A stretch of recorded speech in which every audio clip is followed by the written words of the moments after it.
તમને જય શ્રી કૃષ્ણ બધાને સ્વાગત છે તમારું મારા રંગીલા બાલની રસોઈમાં।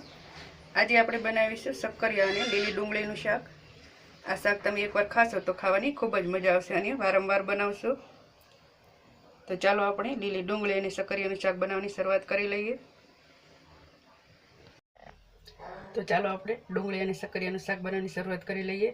તો એની માટે મેં અહીંયા 300 ગ્રામ જેટલા સફેદ શક્કરિયાને આ રીતે મોટી સાઈઝમાં કટ કરી લીધા છે। અહીંયા તમે લાલ શક્કરિયાનો પણ ઉપયોગ કરી શકો છો। તો આ રીતે મેં પાણીમાં રાખી દીધા છે જેથી કરીને કાળા ન પડી જાય। અને અહીંયા મેં 150 ગ્રામ જેટલી ડુંગળી લઈ લીધી છે લીલી, એને પણ મેં આ રીતે કટ કરી લીધી છે। તો હવે આપણે વઘાર કરી લઈએ। તો વઘાર માટે મેં એક કુકરમાં મોટી 3 ચમચી જેટલું તેલ એડ કરી લીધું છે। અહીંયા આપણે તેલનું પ્રમાણ થોડુંક વધારે રાખીશું। તેલ આપણું ગરમ થાય એટલે આપણે એમાં અડધી ચમચી જેટલી રાઈ એડ કરીશું।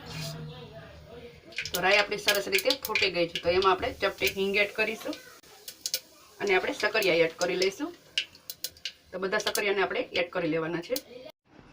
તો બધા શક્કરિયાને આપણે સારી રીતે પાણીમાં ધોઈને આપણે કુકરમાં એડ કરી લેવાનું છે અને સરસ રીતે આપણે તેલમાં મિક્સ કરીને આપણે એને 2 મિનિટ માટે સાંતળી લઈશું। તો 2 મિનિટ માટે આપણે એને સંતળાવા દઈશું તેલમાં। હવે 2 મિનિટ બાદ આપણા શક્કરિયા સરસ રીતે સંતળાઈ ગયા છે તો એમાં આપણે કાપેલી ડુંગળી એડ કરી લઈશું અને 2 મોટા કાપેલા ટમેટાં એડ કરી લઈશું। અહીંયા મેં 2 ટમેટાને મોટી સાઈઝમાં કટ કરી લીધા છે। અહીંયા ટમેટાનો સ્વાદ ખૂબ જ સરસ આવશે એટલે મેં 2 મોટા ટમેટાં એડ કર્યા છે। હવે અમે એક કાપેલું લીલું મરચું એડ કરી લઈશું અને બધું સરસ રીતે મિક્સ કરીને આપણે ફરીથી આની 1 મિનિટ માટે સાંતળી લઈશું। હવે 1 મિનિટ બાદ સંતળાઈ ગયા બાદ આપણે એમાં મસાલા એડ કરીશું। તો અડધી ચમચી આપણે હળદર એડ કરીશું। અહીંયા મેં લસણની ચટણી લીધી છે 1 મોટી ચમચી ભરીને। શાક આપણે તીખું બનાવશું કારણ કે શાક તીખું હોય એ બધા શાક ખાવાની ખૂબ જ મજા આવશે।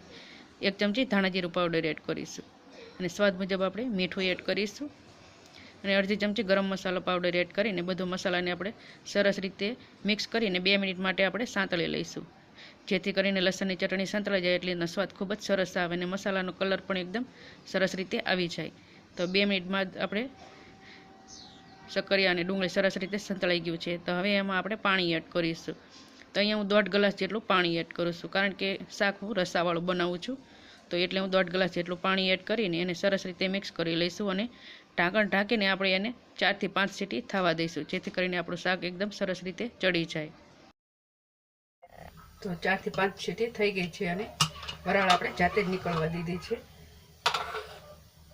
તો એકદમ સરસ મજાનું આપણું ટેસ્ટી એવું શાક બનીને તૈયાર છે। જોતાં જ ખાવાનું મન થઈ જાય એવું આપણું ડુંગળી શક્કરિયાનું શાક બનીને તૈયાર છે। તો હવે ગરમ ગરમ આપણે એક ડીશમાં સર્વ કરી લઈશું। તો અહીંયા મેં બાજરીના રોટલા સાથે ખાવા માટે એકદમ રસાવાળું શાક બનાવ્યું છે। બાજરીના રોટલા સાથે ખાશો એટલે ખાવાની ખૂબ જ મજા આવશે। તો આ રીતે એકવાર ડુંગળી અને શક્કરિયાનું શાક જરૂરથી ટ્રાય કરજો, બધાને ખૂબ જ પસંદ આવશે। તો આપણું સરસ મજાનું ગરમ ગરમ શક્કરિયા અને લીલી ડુંગળીનું શાક બનીને તૈયાર છે। જોતાં જ મોઢામાં પાણી આવી જાય એવું આપણું શાક બનીને તૈયાર થયું છે। તો આ રીતે એકવાર જરૂરથી ટ્રાય કરજો અને વિડીયો પસંદ આવ્યો હોય તો તમારા ફ્રેન્ડ્સ અને ફેમિલીમાં શેર કરવાનું ભૂલતા નહીં। ચેનલ પર નવા હોય તો ચેનલને સબસ્ક્રાઈબ કરી દેજો અને કમેન્ટ કરીને જરૂરથી જણાવજો કે તમને મારી આજની રેસીપી કેવી લાગી।